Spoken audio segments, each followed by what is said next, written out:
छत्तीसगढ़ की साय सरकार 3 मार्च को प्रदेश का बजट पेश करेगी।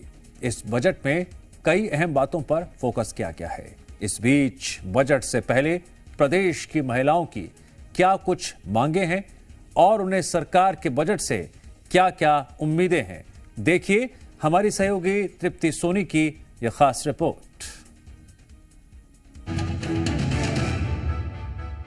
नमस्कार, आप देख रहे हैं जी मध्य प्रदेश छत्तीसगढ़ और मैं हूं आपके साथ तृप्ति सोनी। मेरा प्रदेश मेरा बजट, और इस प्रदेश में आधी आबादी को क्या चाहिए, आज हम उनसे बात करने जा रहे हैं। हमारे साथ में प्रदेश की आंगनबाड़ी कार्यकर्ताएं और सहायिकाएं हैं। ये वो आंगनबाड़ी कार्यकर्ताएं और सहायिकाएं हैं जो प्रदेश की लाखों महिलाओं से सीधे जुड़ी हुई हैं। और वो महिलाओं की ज़रूरतें क्या है, आंगनबाड़ी कार्यकर्ता जो सीधे सरकार के कामों को जनता तक पहुंचाती है, उनकी आवश्यकताएं क्या है, बजट में क्या होना चाहिए, उनसे जानते हैं। और क्या उन्होंने कोई सुझाव भी दिए थे, ये भी जानेंगे। हमारे साथ में आंगनबाड़ी कार्यकर्ताएं मौजूद हैं यहाँ पर।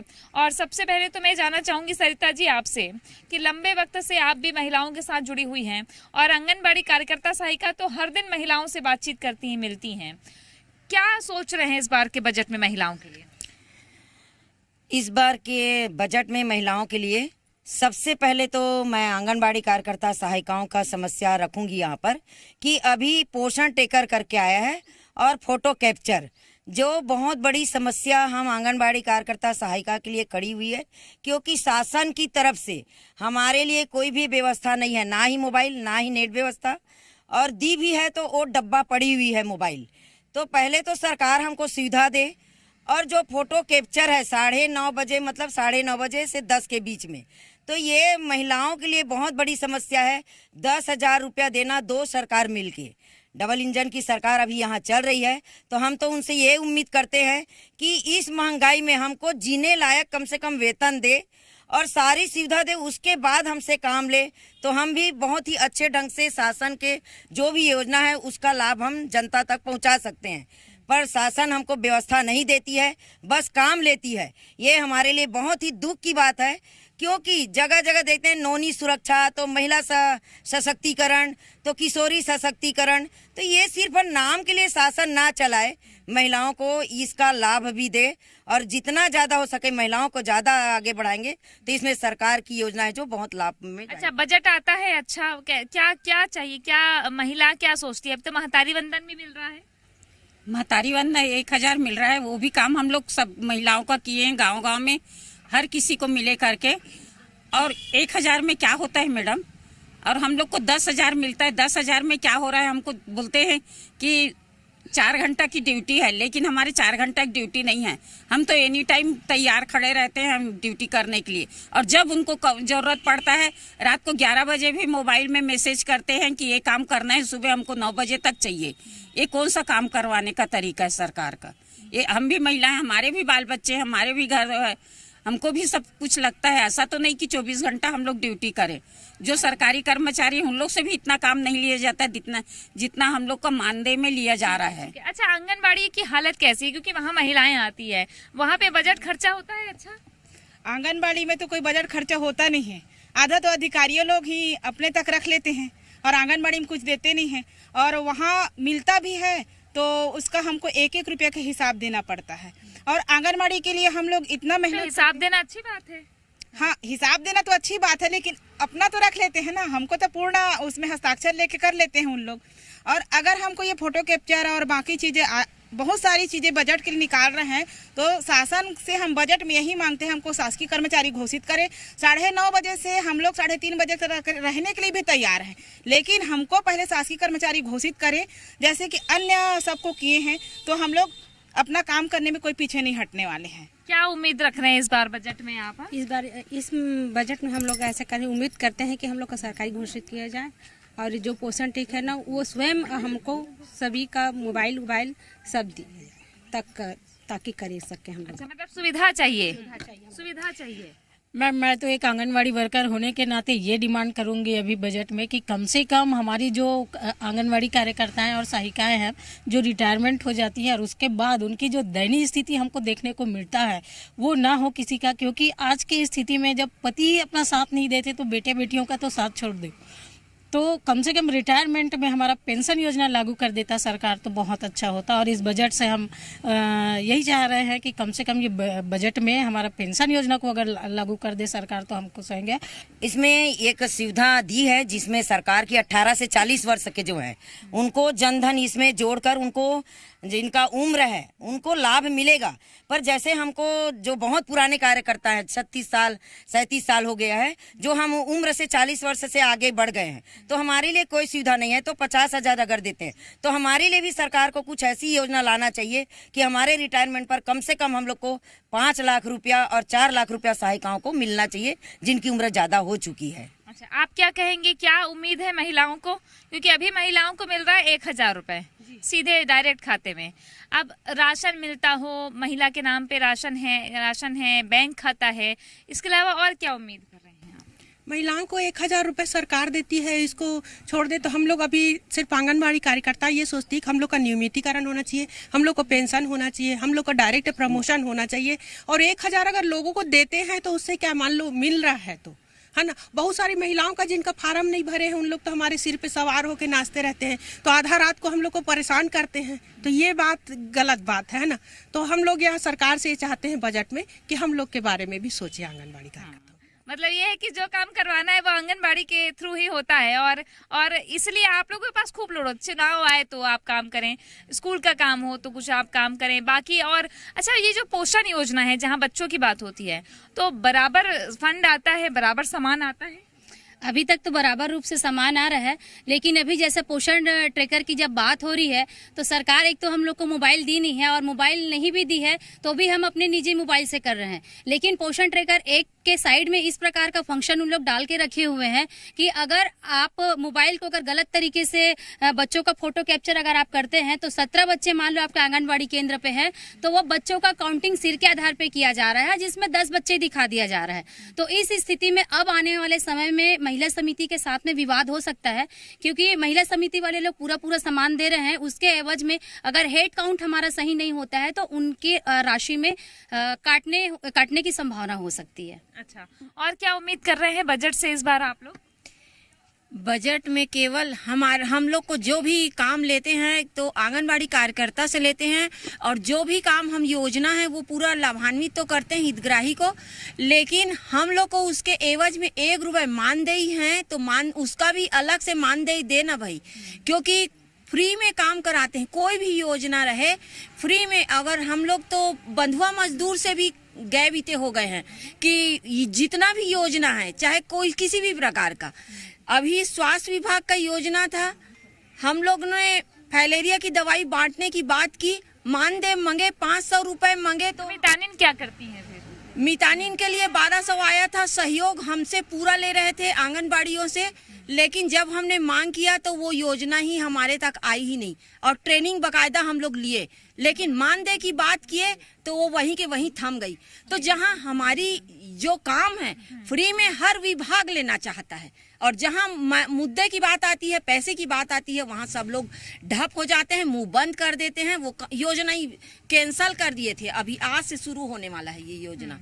अच्छा, महिलाओं का जीवन स्तर कितना बढ़ रहा है, आप क्या देख रहे हैं? आप खुद एक कार्यकर्ता सहायिका होने के नाते, या जिन महिलाओं से आप मिलती है, जो आपके आंगनबाड़ी में आती, जिन बच्चों को देखती हैं, तो बजट में और क्या होना चाहिए? कोई ऐसी योजना होनी चाहिए क्या? महिलाओं के लिए एक अच्छी योजना होनी चाहिए जिसमें स्वयं अपना काम कर सकें, जिसमें अभी महिला स्व सहायता समूह है, जैसे हम ही लोगों को जो पोषण आहार के सामान देती है, तो जिस तरह से पोषण टेकर ऐप में 17 बच्चे हैं, जैसे 12 दिखा दिया तो कटौती हो जाएगा।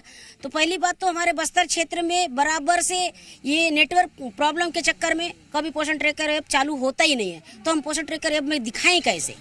ये सबसे बस्तर संभाग की बात है। बस्तर में जैसे बीजापुर क्षेत्र है, ये क्षेत्र है, वहाँ मेन बात अंदर मोबाइल ले जाके लेने देते ही नहीं है, मोबाइल लेके जा ही नहीं सकती कार्यकर्ता, तो पोषण ट्रैकर कैसे चालू करेगी?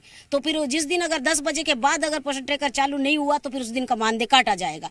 तो फिर ऐसे में तो हमारा पूरा का पूरा तनख्वाह चले जाएगा। हमारे कार्यकर्ताओं के तो उधर लाइट की व्यवस्था नहीं है, लाइट कई दिनों गोल रहते हैं, नेटवर्क कई दिनों नहीं चलते हैं, जबकि शासन प्रशासन सभी को अच्छी से पता है कि अंदर क्षेत्र में इसके बगैर ऐसा बहुत सा क्षेत्र है जहाँ मोबाइल काम करता ही नहीं है, उनको नेटवर्क में आके उनको ये करना पड़ता है, जबकि दूसरा टाइम हो जाता है। फिर तो प्रत्येक दिन का मांग रहे हैं, तो ये तो होना संभव नहीं है। पोषण ट्रैकर ऐप के अनुसार अगर हमको देने की बात चल रही है, तो इसमें तो हमारे पूरे कार्यकर्ता बिल्कुल बोलना चाहिए 10,000 में किसी को 2,000 मिलेगा या तो किसी को 3,000 मिलेगा, क्योंकि 100% वहाँ उपस्थिति दिख नहीं सकता। नेटवर्क रहता ही नहीं है, लाइट रहता ही नहीं है, अंदर मोबाइल ले जा सकते ही नहीं है, तो हमारे बस्तर में ये काम संभव बिल्कुल भी नहीं है। अच्छा, ठीक है। और बजट में क्या मांग रख रहे हैं आप मतलब होना और नया क्या होना चाहिए? तो समस्या हो गई, लेकिन उसके अलावा क्या होना चाहिए? और बजट में मेरी तरफ से ये मांग है कि पूरे हमारे भारत देश में सभी आंगनवाड़ी वर्कर्स को जहाँ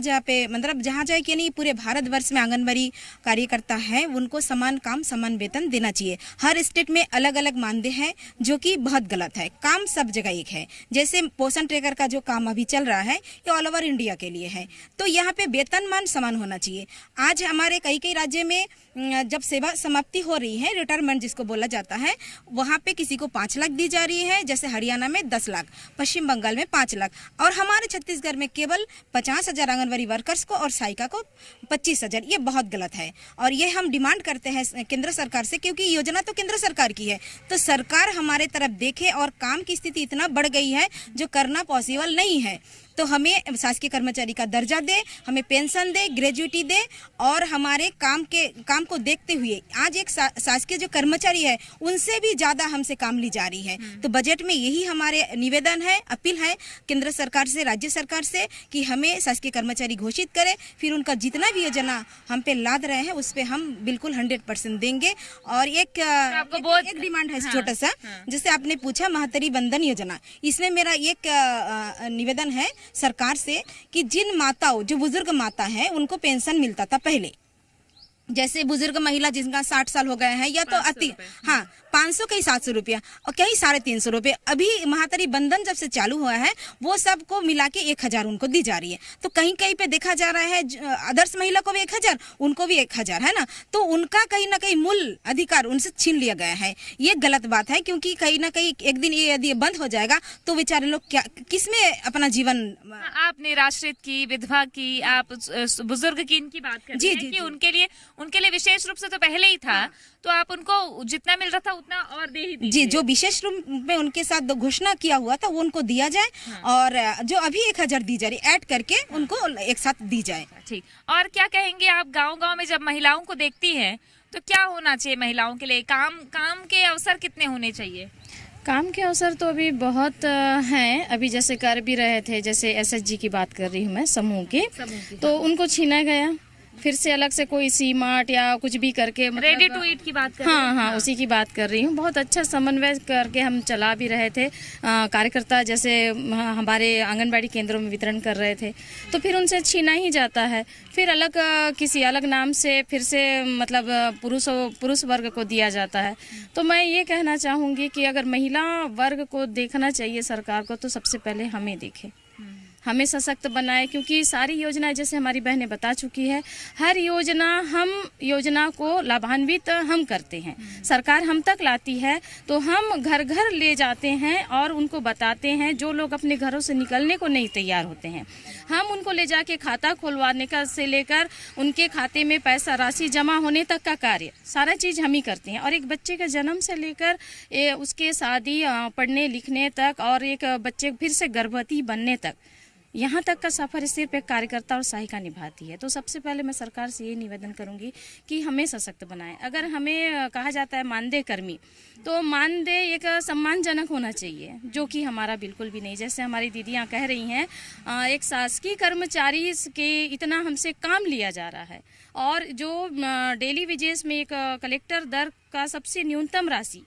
उससे भी कम हमारा पर डे का रोजी बनता है। मतलब ये है कि बजट में आंगनबाड़ी कार्यकर्ताओं के लिए कुछ विशेष हो, उन स्व सहायता समूह की महिलाओं के लिए भी। अच्छा, स्व सहायता समूह से भी आप लोग ताल्लुक रखती हैं, तो स्व सहायता समूह के लिए क्या होना चाहिए? चाहे लोन की बात हो, चाहे उन्हें सशक्त करने की बात हो, चाहे उनको कोई छूट देने की बात हो, क्या होना चाहिए?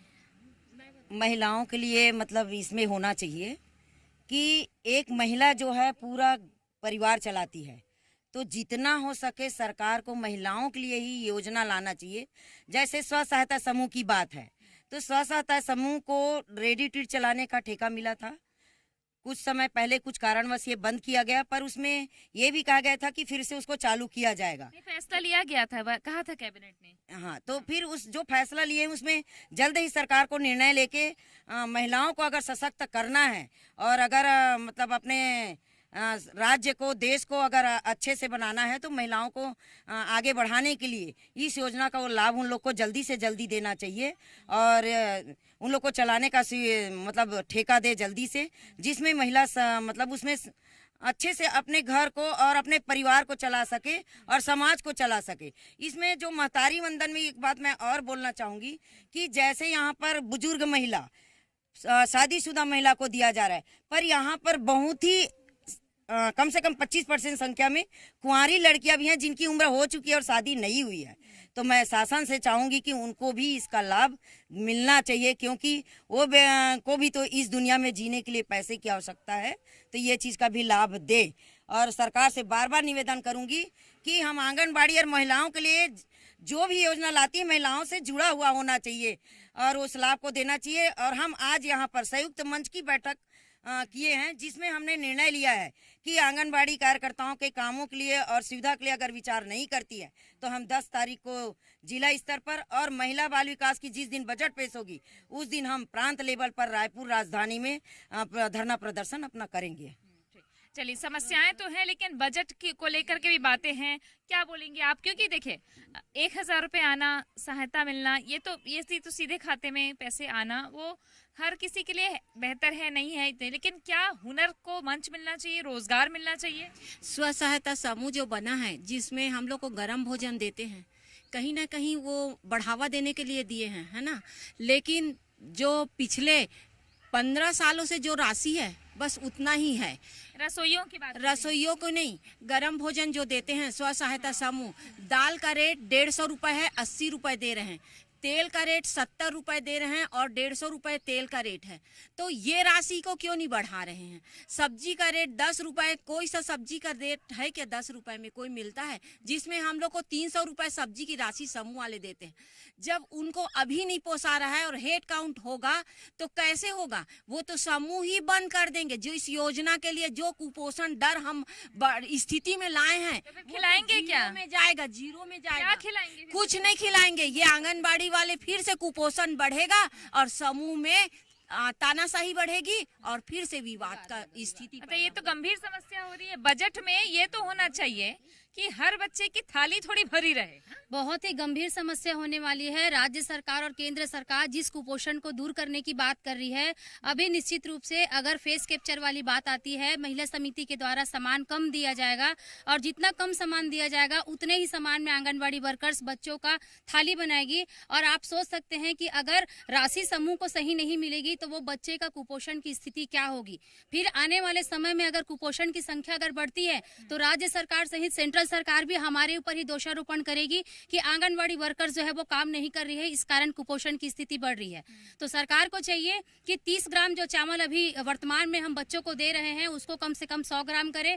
और ये फोटो कैप्चर वाला जो समस्या करवा रहे हैं उसके लिए या तो आंगनबाड़ी केंद्रों में वाईफाई की सुविधा करे, नया मोबाइल दे, और उसके साथ साथ में अगर ये दोनों चीजें अगर अच्छा होता है तो ही तो काम का है, नहीं तो फिर कुपोषण की स्थिति 100% बढ़ने वाली है। ये तो बहुत गंभीर, तो गर्भवती महिलाओं के लिए भी बड़ी समस्या हो जाएगी। आप बस्तर से आती, बस्तर की महिलाओं का जीवन कैसा होता है, क्या चाहती हैं? बस्तर तो एकदम इंडस्ट्रियल क्षेत्र है, गरीबी इतना ज्यादा है कि उनके बच्चे आते हैं आंगनबाड़ी में 30 ग्राम का चावल, गांव के बच्चे ज्यादा चावल खाते हैं और 30 ग्राम चावल है वो इतना सा 1 चम्मच चावल होगा, तो उसके लिए उनके परिवार वाले, उनके माता पिता बोलते हैं कि इतना सा चावल के लिए हम आंगनबाड़ी नहीं भेजेंगे। अच्छा, ऐसा बोलते हैं? और उनको ये इतना बड़ा बड़ा थाली लेके आएंगे, वो थाली भर के देना है ताकि उनको लगे कि हमारे बच्चे को खाना अच्छा से मिला। तो इतना कम राशि में चावल, वो चावल भी ऐसा 30 ग्राम चावल, ये 50 किलो अगर चावल मिला तो 4 महीना चलाना, जबकि नहीं चलता है। फिर हमको दबाव बनाया जाता है कि कैसे भी करके पोषण आहार पूरा 365 दिन चलना चाहिए, आप कहीं से भी व्यवस्था करो लेकिन केंद्र में खाना बनना चाहिए। तो कहाँ से बनेगा? जिस तरह का अभी राशि के बारे में बताए, इतना कम राशि, इतना कम चावल में हम लोग अच्छे से खाना कहाँ से खिला पाएंगे? तो कुपोषण दूर कैसे होगी? ये पोषण का मामला है तो इसके लिए तो बजट होना चाहिए। जो राज्य की महिलाओं के लिए, राज्य के बच्चों के लिए, जो उनका भविष्य है, उनके लिए तो बजट होना ही चाहिए। क्या कहेंगे आप कि बजट जो है वो आपके काम के लिए, काम करने की स्थिति के लिए कम है? बहुत कम है। सरकार कम खर्च कर रही है महिला बहुत और कम। बाल विकास में? जी जी जी, बहुत कम है। महिला बाल विकास में खर्च नहीं हो रहा है, और जो स्थिति अभी है उसके अनुसार तो उनको ज्यादा बजट महिला बाल विकास को देना चाहिए। और बच्चों के प्रति अगर उनको सुपोषण लाना है, गर्भवतियों को स्वस्थ रखना है, तो कम से कम उनका सब राशि बढ़ाना चाहिए। और जब हम सुपोषित रहेंगे तो सामने वाले को भी सुपोषित करेंगे। हम लोग को कुपोषित कर रही सरकार, तो हम सामने वाले को क्या सुपोषण दिलाएंगे? अच्छा, एक मनरेगा की भी बात होती है कि मजदूरी मिलती है, आप लोग महिलाओं से मिलते होंगे, तो है ऐसा कुछ काम हम मिलता है महिलाओं को? हम लोग जो शहरी एरिया में रहते हैं वहाँ पर मनरेगा नहीं चलता, लेकिन ग्रामीण में होता है। तो मनरेगा लोग जो मजदूर है, उन लोग को जैसे गर्भवती महिला है ना, उनको बच्चे होते तो 1 माह का उन लोग को पैसा मिलता है। लेकिन हम लोग यहाँ पर समस्या अपनी भी रखना चाहते हैं उनके साथ साथ। जैसे उनको 1 महीने का पैसा मिलता है, तो आंगनबाड़ी कार्यकर्ताओं को भी किसी छुट्टी के एवज में 1 महीने का पैसा मिलना चाहिए, या फिर हम लोग को मेडिकल मिलना चाहिए, है ना। तो ये प्रकार से हम लोग अपना विवाद रखना चाहते हैं। ठीक। कुपोषित बना दिया सरकार ने। आप जैसे सुपोषित की बात कर रहे थे ना, आंगनवाड़ी वर्कर्स को दिन रात काम करना पड़ता है। जब से पोषण ट्रैकर ऐप आया है, तो पूरा पोषण ट्रैकर ऐप के लिए हम लोग सहमति नहीं है, और क्योंकि इसमें काम बहुत ज्यादा है। जब तक शासकीय कर्मचारी नहीं करेंगे तब तक हम ये काम को आगे ढप करने वाले हैं। रेडी टू ईट क्या कहेंगे आखिरी? रेडी टू ईट ये क्या आदेश निकला था कुछ दिन पहले गुजरात हाई कोर्ट से कि पूरे देश में मतलब ये कानून लागू होना चाहिए हमारी पेंशन ग्रेजुइटी का, तो और नियमितीकरण का। अभी गुजरात हाईकोर्ट से तो आदेश जारी हुआ है, आप लोग जानते होंगे। तो मेरा कहना ये है कि पूरे देश में हर स्टेट में ये आदेश लागू होना चाहिए, तत्काल लागू होना चाहिए कि आंगनबाड़ी 50 वर्ष पूर्ण होने वाली है अभी 2 अक्टूबर को। आप सोच सकते हैं कि देश में इतना लंबा योजना अभी तक नहीं चला है, आज तक इतिहास है। तो अभी तक इतना तो ये सब आप लोगों के बूते हैं। जी जी जी। देखिए 1974 में ये योजना चालू हुआ, 75 में पूरे देश भर में लागू हुआ। अब तक कितना, अभी 2025 यानी 50 वर्ष पूर्ण होने वाला है, पर अब तक हमें नियमितीकरण नहीं मिला, ना ही पेंशन ना ही ग्रेजुइटी। तो आप सोच सकते हैं हमारे साथ कितना अति अत्याचार। राज्य सरकार क्या कर सकती है इसमें? राज्य सरकार क्या कर सकती है इस पे हम बात कर सकते हैं। अभी महतारी वंदन का जो फॉर्म भरा रहा था, हम लोग फिलअप कर रहे थे। सुबह 7 बजे से जाते थे और 9 बजे रात को आते थे, और नेटवर्क न मिलने के कारण हम लोग रात को उठ के 2 बजे 3 बजे रात तक उसको वो अप्रूवल करते थे। तब महतारी लोग का काम होता था। शासन हमको ऐसी ठंडे बस्ते में रख के हमको बधाई बस दे देती है कि आंगनबाड़ी कार्यकर्ता बहुत अच्छे काम कर रही है, बहुत अच्छे काम करती है, ऐसा करके। लेकिन हम लोग के मानदेय बारे में नहीं सोचती है। केंद्र सरकार तो हमारे बारे में सोच ही नहीं रही है। पूरे राष्ट्र केंद्र के लोग बहुत परेशान है, हर जगह के लोग। किसी आंगनबाड़ी कार्यकर्ता का नाम किसी बजट में नहीं लिया जाता है, कहीं भी नहीं लिया जाता है, और काम हमसे भर भर के लेते हैं। अभी भी देखो तो खाली धमकी मिलता है कि तुमको मानदेय काट दिया जाएगा, कुछ करोगे तो मानदेय काटेंगे। ना हमको मेडिकल छुट्टी देते हैं, ना गर्भवती है तो छुट्टी। ये समस्याएं तो हैं, और इन समस्याओं के आसरे उस बजट को भी बढ़ाने की समस्याएं तब दूर होंगी जब बजट बढ़ेगा और बजट का सही इस्तेमाल होगा और क्रियान्वयन होगा। इसलिए बजट आने के पहले हमने आंगनबाड़ी कार्यकर्ताओं, सहायिकाओं से बात की, स्वयं सहायता समूह की महिलाओं से बात की है। उनका कहना है कि बजट अच्छा हो, और इन सब में एक सबसे बड़ी बात यह है कि बच्चों को अगर सुपोषित करना है, छत्तीसगढ़ के बच्चों को, नौनिहालों को सुपोषित करना है, तो आंगनबाड़ी को सशक्त बनाना पड़ेगा, आंगनबाड़ी कार्यकर्ताओं को सशक्त बनाना पड़ेगा, जिसके लिए उनकी थाली भरने की क्षमता हो। छत्तीसगढ़ धान का कटोरा है, तो यहाँ थाली भी बच्चों की, गर्भवती महिलाओं की भरी पूरी होनी चाहिए। बाकी मेरा प्रदेश है, मेरा बजट है, सबको सुझाव दे रहे हैं। देखना है कि आने वाले 3 मार्च को वित्त मंत्री ओपी चौधरी बजट में क्या लेकर आते हैं महिलाओं के लिए और बच्चों के लिए। तब तक के लिए देखते रहिए जी मध्य प्रदेश छत्तीसगढ़। कैमरामैन राकेश गोरखेड़े के साथ तृप्ति सोनी, जी मीडिया रायपुर।